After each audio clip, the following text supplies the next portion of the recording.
101 number का question को देखते हैं। और what is the reason for stretching produce on the file surface. File वाली सरफेस पर खरोच चिप्स के उत्पादन का क्या कारण है।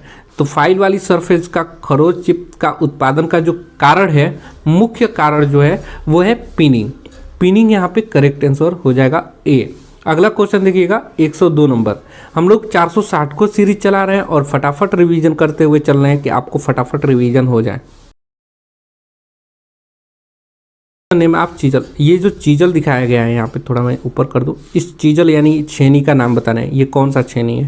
देखिए यहाँ पे ऑप्शन दिया हुआ है, flat chisel, web chisel, cross cut chisel या डायमंड पॉइंट चीजल। ठीक है, ये 4 ऑप्शन है। चारों ऑप्शन में जो करेक्ट आंसर हो जाएगा वो है ये वेब चीजल। कौन सा चीजल है ये, वेब चीजल है। अगला क्वेश्चन देखिएगा, दिया है why slight convexity is given on the face of hammer. क्यों हथौड़े के चेहरे पर थोड़ी उत्तलता दी जाती है। उत्तलता क्यों दी जाती है, यहाँ पे 4 ऑप्शन हम लोग देख ले रहे हैं। चारों ऑप्शन देखिए, ये 4 ऑप्शन ये हैं। क्यों दी जाती है उत्तलता हथौड़े पे। में इफेक्टिव स्ट्राइकिंग, प्रभावशाली चोट बनाने के लिए दिया जाता है, या to avoid digging of the edge, किनारे की जो खुदाई से बचाने के लिए। जो किनारा होता है हथौड़े का, उससे जो हम लोग जिस पे हम लोग चोट देंगे उसमें क्या हो जाए, खुद डिगिंग ना हो जाए, यानी कि खुदाई ना हो जाए, इसके वजह से थोड़ा सी उत्तलता दी जाती है। करेक्ट आंसर बी हो जाएगा। अगला क्वेश्चन देखिएगा, यहाँ पे दिया है what is the name of hammer. इस हैमर का नाम क्या है। यहाँ पे आप लोगों को हैमर को देख के नाम बताना है। यहाँ मैलेट हैमर दिया हुआ है, बाल पिन हैमर दिया हुआ है, क्रॉस पिन हैमर है या स्ट्रेट पिन हैमर है। तो जो इसका कितने नंबर का क्वेश्चन है, 104 नंबर का। देखिए तो एक ये जो हैमर दिखाया गया है यहाँ पे, किस प्रकार का हैमर दिखाया गया है। तो ये हैमर जो दिखाया गया है वो है cross pin hammer. Correct answer C हो जाएगा।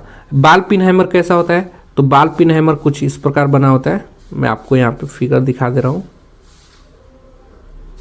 ये जो हैमर बना होता है ये बाल पिन हैमर है। यहाँ पे पिन बना होगा ये बाल की तरह, ये बाल पिन हैमर है। और यहाँ पे क्रॉस पिन हैमर किस लिए दिया गया है, क्योंकि यहाँ पे इस प्रकार बनाया गया है। मैलेट हैमर ये लकड़ी का बना होता है, लकड़ी का बना होता है जो कि शीट मेटल वर्क में किया जाता है, ये मैलेट होता है। मैलेट कुछ इस प्रकार होता है।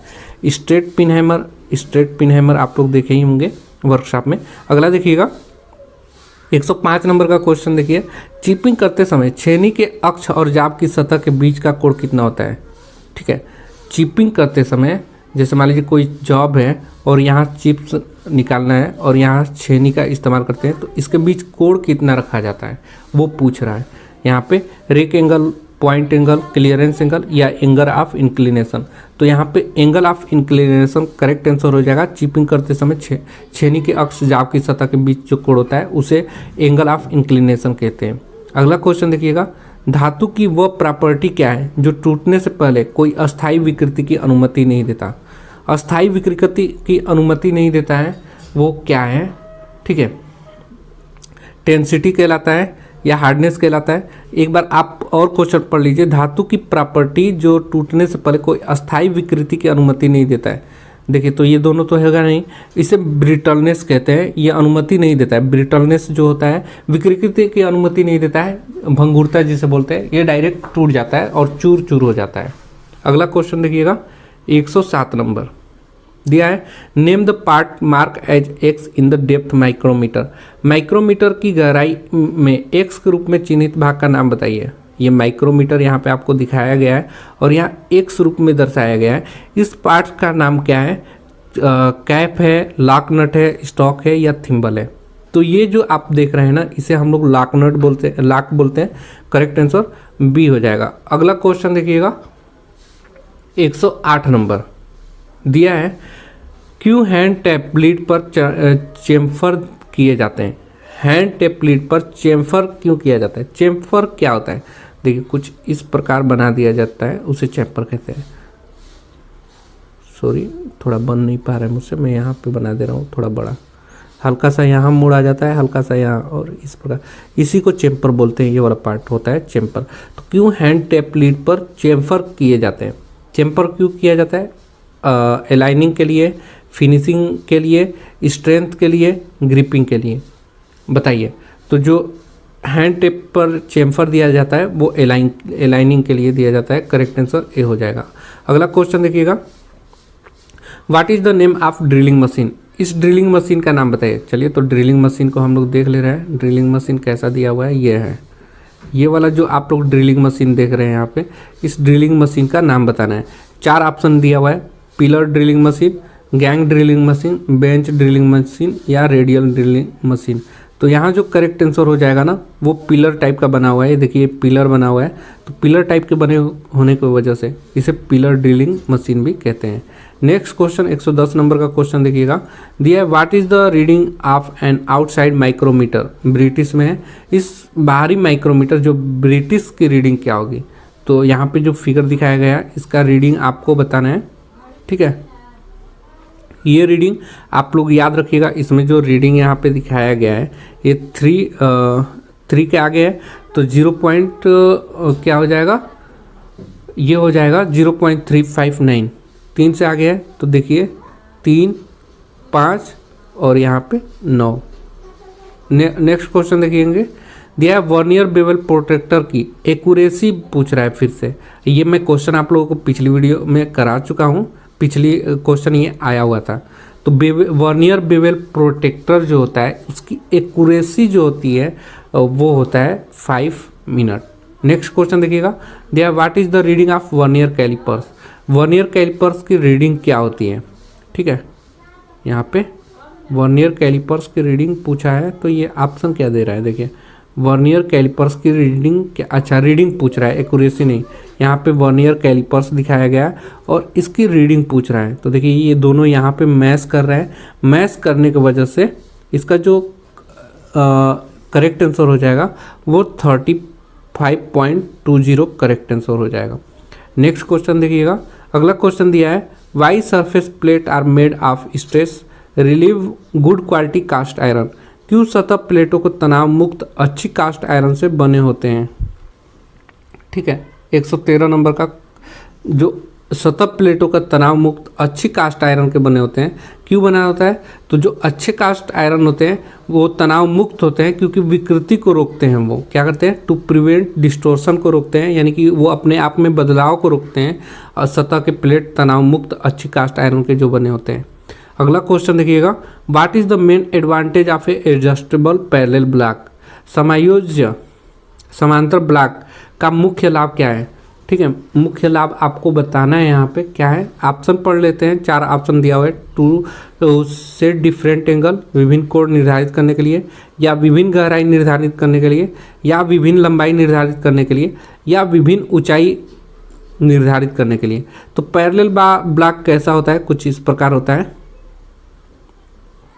ठीक है, कुछ इस प्रकार होगा। यह है पैरेलल ब्लॉक। इसी पे स्लाइड करके, ये पहला ब्लॉक है, ये दूसरा ब्लॉक है, इसी पे क्या करते हैं, स्लाइड करते हैं तो ऊपर नीचे होता है। तो ये क्या करता है, विभिन्न ऊंचाइयों को निर्धारित करने के लिए जो पैरेलल ब्लॉक है, कौन से parallel block, adjustable parallel block, क्योंकि यहाँ से कुछ मैंने इस प्रकार बनाया है ना, तो इसी को इसी पे एडजस्ट कर लिया जाता है, इस पे एडजस्ट कर लिया जाता है। नेक्स्ट क्वेश्चन देखेंगे, अगला क्वेश्चन है 115 नंबर, दिया है which part of the universe surface gauge is use to set scriber at required position exactly? Universal surface gauge के किस भाग का उपयोग आवश्यक सही पोजीशन पर स्क्राइबर सेट करने के लिए किया जाता है? स्नग का प्रयोग किया जाता है, गाइड पिन का, रॉकर आर्म का, या फाइन एडजस्टमेंट स्क्रू का? तो देखिए यूनिवर्सल सरफेस गेज के किस भाग का उपयोग जो होता है सही पोजीशन स्क्राइबर सेट करने के लिए किया जाता है, तो वो होता है fine adjustment screw. Adjustment screw के द्वारा ही पोजीशन या स्क्राइबर को सेट करते हैं। नेक्स्ट क्वेश्चन देखिएगा, अगला क्वेश्चन कौन सा है, 115 के बाद 116 पे चलते हैं। देखिए 116 नंबर का क्वेश्चन यहाँ पे आप लोग देखिएगा, दिया है कन्वर्ट 1 मीटर इंटू मिलीमीटर।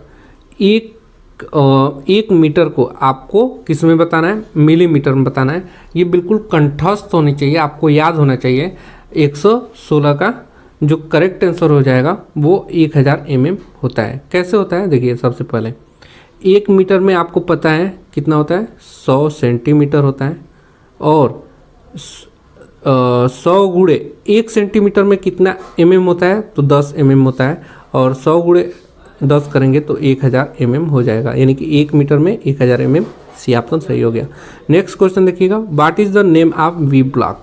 इस वी ब्लॉक का नाम क्या है। यहाँ पे देखिए, यहाँ पे मैं पहले आपको ऑप्शन पढ़ लेता हूँ। V groove V block, single level single groove V block. तो करेक्ट आंसर यहाँ पे बी हो जाएगा, single level single groove block. यहाँ पे देखिए सिंगल यहाँ पे बनाया गया है, ये वाला पार्ट जो है मैं नीचे कर दे रहा हूँ, ये वाला पार्ट आपको सिंगल बनाया गया है और इसमें ग्रूव भी कटे हुए हैं। तो देखिए सिंगल ग्रूव इसको कहते हैं एक साथ। यहाँ अगर इस प्रकार दूसरा ग्रूव कटा होगा तो सिंगल लेवल डबल ग्रूव हो जाता है। यहाँ पे सिंगल ग्रूव है और सिंगल लेवल है। ऐसे ही अगर दूसरे तरफ इस प्रकार ऐसे बना देता, ठीक है, तब क्या हो जाता, तो ये डबल लेवल हो जाता है, पहला लेवल और दूसरा लेवल। और कितना ग्रूव है, तो एक ग्रूव दो ग्रूव, तो डबल लेवल डबल ग्रूव हो जाता है। ठीक है, नेक्स्ट क्वेश्चन बढ़ते हैं। दिया है what is the name of part mark as X in combination set. इस कॉम्बिनेशन सेट में जो एक्स के रूप में यहाँ दर्शाया गया है, इसका नाम क्या है, ये पूछ रहा है। तो देखिए यहाँ पे 4 ऑप्शन है, रूल, स्क्राइबर, क्लैंपनट, स्प्रिट लेवल। ठीक है, तो ये क्या है, ये स्क्राइबर है। करेक्ट आंसर क्या हो जाएगा, बी हो जाएगा। ठीक है, नेक्स्ट क्वेश्चन पे चलते हैं। अगला क्वेश्चन है 119 नंबर। दिया हुआ है राउंड बार के केंद्र को खोजने के लिए, ठीक है, किस कैलिपर का उपयोग करते हैं। Inside caliper, jenny calipers, vernier calipers या आउटसाइड कैलिपर। तो राउंड बार के जो केंद्र हो खोजने के लिए जो कैलिपर का उपयोग करते हैं वो होता है jenny caliper. Correct answer B हो जाएगा। नेक्स्ट क्वेश्चन देखते हैं 120 नंबर। दिया है what is the name of angle mark A in chisel. छेनी में ए से चिन्हित कोण का नाम बताना है। यहाँ पे ए से चिन्हित कोण का मान ये वाला, इसको क्या बोलते हैं। चलिए 4 ऑप्शन देख लेते हैं। दिया है rake angle, wedge angle, cutting angle या क्लियरेंस एंगल। तो देखिए इसे जो बोलते हैं ना, ये वाला एंगल जो होता है ये क्लियरेंस एंगल होता है। ये आप लोग फिगर देख लीजिए, यहाँ पे फिगर आपको दिखाई दे रहा होगा। ये जो एंगल होता है ये क्या होता है, क्लियरेंस एंगल होता है। अगला क्वेश्चन देखेंगे 121 नंबर। दिया है घुमावदार ग्रूवेस को काटने के लिए किस छेनी का उपयोग किया जाता है।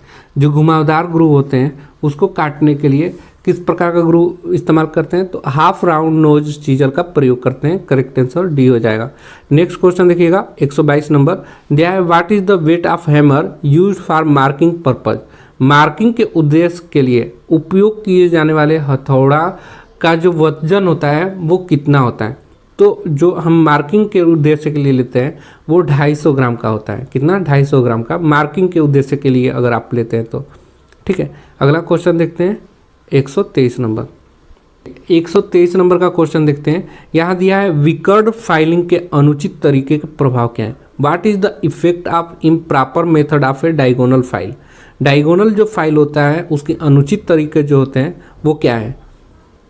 ठीक है, अनुचित तरीका, अनइवन सरफेस फिनिशिंग, असमान फिनिश सतह देता है, या सतह पर खरोच लाता है, या सतह पर उतलता लाता है, या सतह पर सही फिनिश न होता है। तो यहाँ जो करेक्ट आंसर हो जाएगा विकर्ड फाइलिंग की अनुचित तरीके के प्रभाव जो होता है अनइवन सरफेस यानी कि असमान फिनिश सतह देता है। अगला क्वेश्चन देखिएगा 124। ठीक है, 124 नंबर का दिया हुआ है which chisel is use to remove excess metal from welded joint and casting. Welded joint और कास्टिंग को अतिरिक्त धातु को हटाने के लिए किस छेनी का उपयोग किया जाता है। फ्लैट चीजल का, वेब चीजल का, क्रॉस कट चीजल का या हाफ राउंड चीजल का।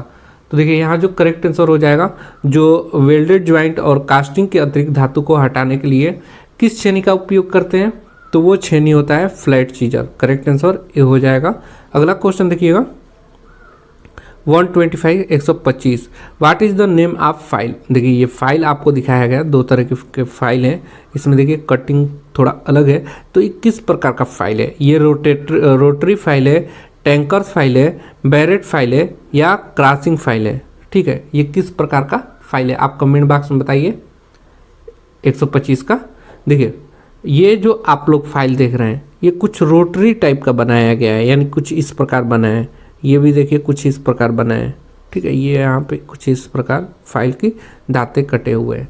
तो ये जो करेक्ट आंसर इसका हो जाएगा वो है रोटरी फाइल, यानी कि ये रोटरी फाइल है, ठीक है। तो 125 की चीज़ और इम्पोर्टेंट चीज़, अगर आप अपनी पूरी तैयारी सीबीटी एग्जाम के लिए कर रहे हैं तो सिर्फ 460 क्वेश्चन फर्स्ट ईयर के लिए है। ये 460 क्वेश्चन देख जाइए, और कम्पिटिटिव एग्जाम के लिए भी ये 400 क्वेश्चन आपको फर्स्ट ईयर से सिलेबस है उससे कम्पिटिटिव एग्जाम में भी क्वेश्चन पूछता है, तो ये आपको बिल्कुल